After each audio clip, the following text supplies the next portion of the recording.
They all laughed at Christopher Columbus when he said the world was round. They all laughed when Edison recorded sound. They all laughed at Wilbur and his brother when they said that man could fly. They told Marconi wireless was a phony. It's the same old cry. They laughed. Welcome back to 100 Years of Television. This is episode number 44, countdown number 63. To the moon, Alice! For 100 weeks that started in October 2025, this podcast is going to recall the top 100 milestones in the first 100 years of television and video. The countdown is pegged to culminate on September 7th, 2027, the 100th anniversary of the day television as we know it first appeared on Earth. I'm Paul Shatskin, author of The Boy Who Invented Television, the definitive biography of Philo T. Farnsworth, who invented the world's first all-electronic television system. In the last episode, we watched Senator Joseph McCarthy wither before television cameras in the 1954 Senate hearings carried live on the ABC and DuMont networks. Today, we'll witness the birth of one of TV's most classic comedies. Herbert John Gleason was born in Brooklyn, New York, on February 26, 1916, to second-generation Irish-American parents. His father, Herbert, sold insurance before deserting the family in 1925, leaving his mother, Maisie, to support herself as a subway booth attendant and raise her young son alone in the cold water tenements of Brooklyn's Bushwick and Bedford-Stuyvesant neighborhoods.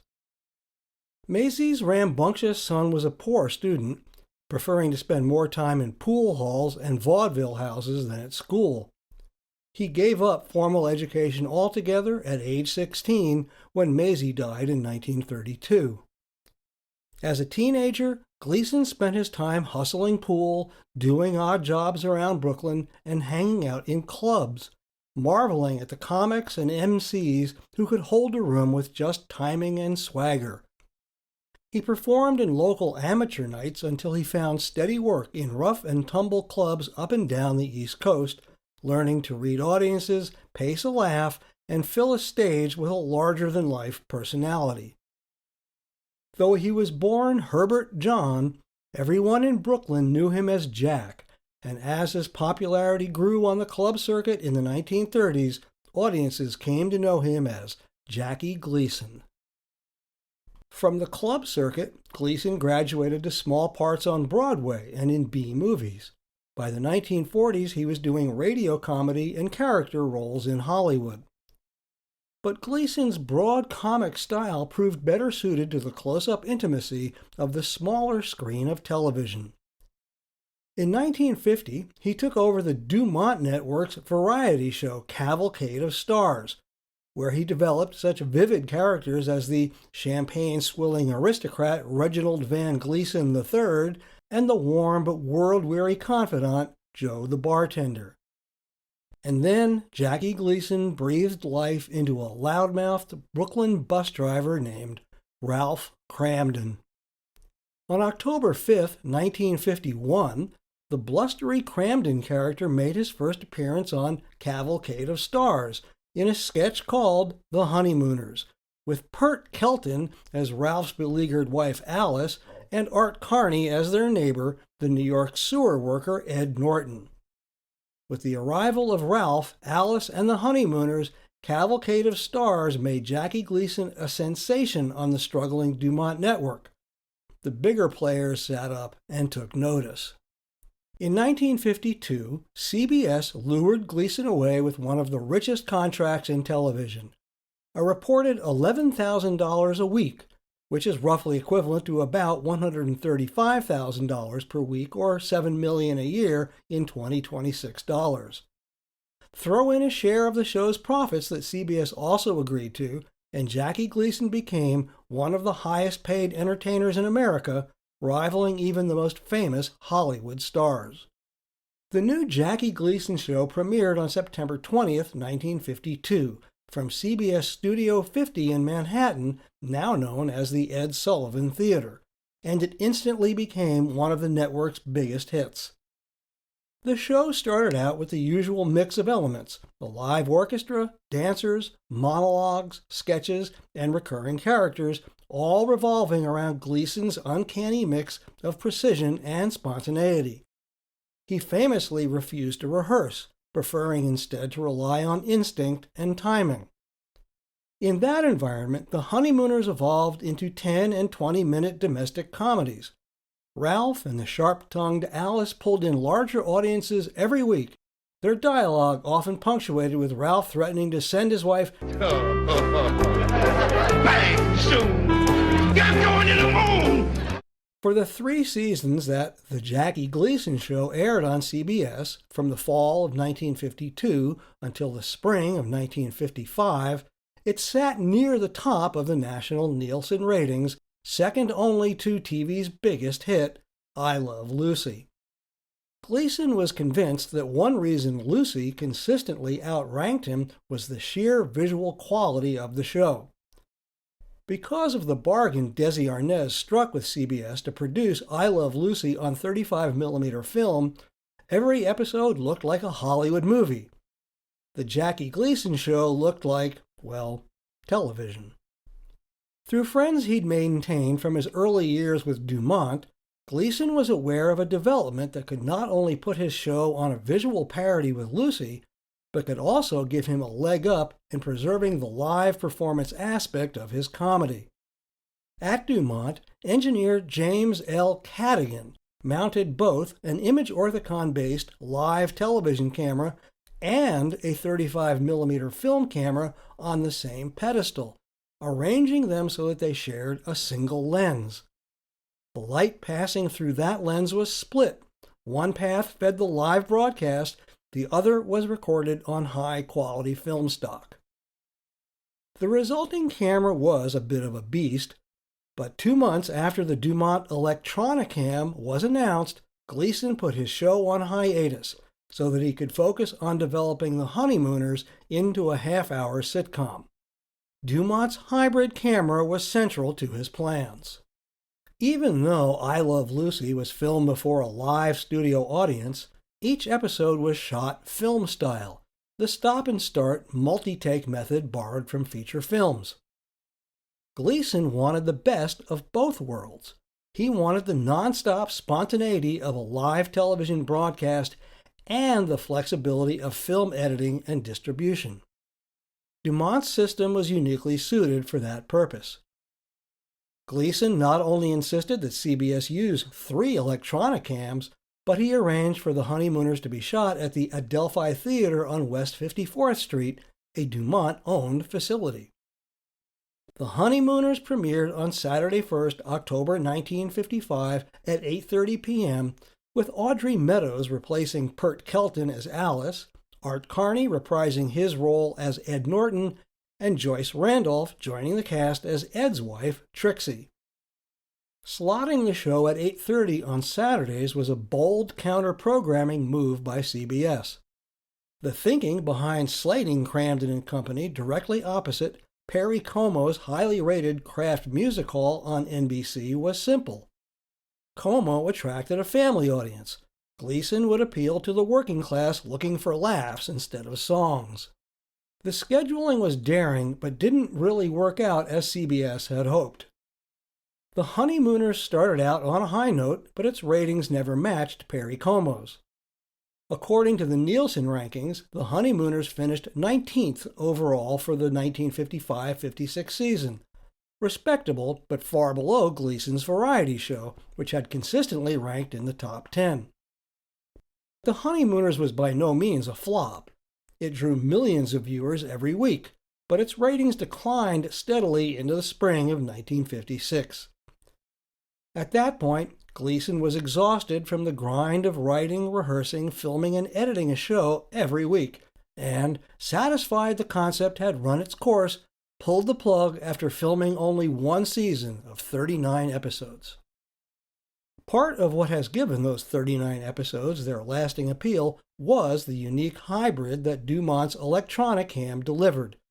The original show went out live, offering the stage-bound intimacy that made audiences home feel like they were looking in on Ralph, Alice, Ed, and Trixie in their natural habitat, a shabby Brooklyn apartment.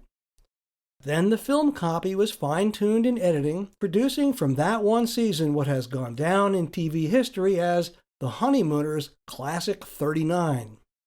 After Gleason pulled the plug, CBS broadcast reruns of the Classic 39, but in syndication the show achieved a degree of cultural immortality. By the early 1960s, the episodes were sold to local stations around the country where they ran day and night with such ubiquity that the Honeymooners became a permanent fixture of television's black and white afterlife. And, despite canceling himself after just 39 episodes, Gleason kept the legend alive. In 1962, he returned to CBS with a revived Jackie Gleason show, first from New York and then, starting in 1964, from Miami Beach, featuring new Honeymooner sketches. Over 4 seasons, the new Honeymooners was broadcast in color, with new actresses in the wives' roles. Sheila McCrae as Alice Kramden, and Jean Keane as Trixie Norton. The new installments were longer and often expanded into hour-long trip episodes like The Kramdens and the Nortons Go to Paris. It might be hard to imagine Ralph Kramden under the Eiffel Tower, but it's not hard to imagine Jackie Gleason telling the network, "We're going to Paris, and we're going to shoot a show." In the 1970s, the original cast of Gleason, Meadows, Carney, and Randolph returned for several reunion specials on CBS, including The Honeymooners, The Second Honeymoon in 1976, and The Honeymooners Christmas Special in 1978. The very first episodes of The Honeymooners, the sketches that aired on DuMont's Cavalcade of Stars and CBS's The Jackie Gleason Show, were only recorded as kinescopes, the industry's fancy name for aiming a 16mm film camera at a studio monitor. These episodes were believed long lost or even destroyed until the 1980s, when they turned up in Gleason's personal archives in Florida. Syndicated and released on home video, they added more than 100 new Honeymooners segments, adding another installment to the legend that had lasted far beyond the standalone show's single season. Television made him a household name, but his career after the Honeymooners proved there was much more to Jackie Gleason than Ralph Kramden's bluster. In 1961, he drew on his roots in the pool halls of Brooklyn to deliver an Oscar-worthy performance as Minnesota Fats opposite Paul Newman in The Hustler. He alternated between comedy and drama, starring in films such as Gigot and Requiem for a Heavyweight in 1962, and Papa's Delicate Condition and Soldier in the Rain in 1963. And from 1977 until 1983, he reached a new level of box office success and fame as Sheriff Buford T. Justice in the Smokey and the Bandit films. Jackie Gleason lived as lavish a life as any of his alter egos. Though he died in 1987 at the age of 71, the character that Gleason created in Ralph Kramden became a cultural archetype that lasted for generations. For example, by one account, when William Hanna and Joseph Barbera created The Flintstones in 1960, they pitched it as an animated Stone Age adaptation of The Honeymooners. At the time, William Hanna said, "The Honeymooners was the most popular show on the air, and for my bill, the funniest. That influenced greatly what we did with the Flintstones." The legacy doesn't stop there. Among the characters that grew out of the seed planted by Gleason as Kramden are Carol O'Connor's Archie Bunker in All in the Family from 1971 to 1979, John Goodman's Dan Connor in Roseanne from 1988 to 1997, Ed O'Neill's Al Bundy in Married with Children from 1987 to 1997, and Kevin James' Doug Heffernan in The King of Queens from 1998 to 2007. And the archetype continues today in the longest-running animated series in television history, The Simpsons. There were only 39 episodes of the original Honeymooners, but Archie and Edith Bunker, Dan and Roseanne Connor, Al and Peg Bundy, Doug and Carrie Heffernan, Marge and Homer Simpson, generations of television programming all owe their cultural lineage to a bombastic bus driver who came out of the pool halls of Brooklyn in the 1930s. This brings us to the end of number 63 in the countdown of the top 100 milestones in the first 100 years of television. Stay tuned for the next episode when Elvis Presley swivels his hips for Ed Sullivan and CBS censors cut him off at the waist. Thanks for listening to 100 Years of Television, a 2-year countdown to the centennial of television on September 7th, 2027. For more, aim your gizmo to 100yearstv.com. This podcast was written, recorded, edited, engineered, and uploaded by me, Paul Shatskin, and is a production of Farnovision.com. If television was invented by somebody named Farnsworth, why don't we call it Farnovision? They all said we never would be happy. They laughed at us and how. But ho, ho, ho, who got the last laugh?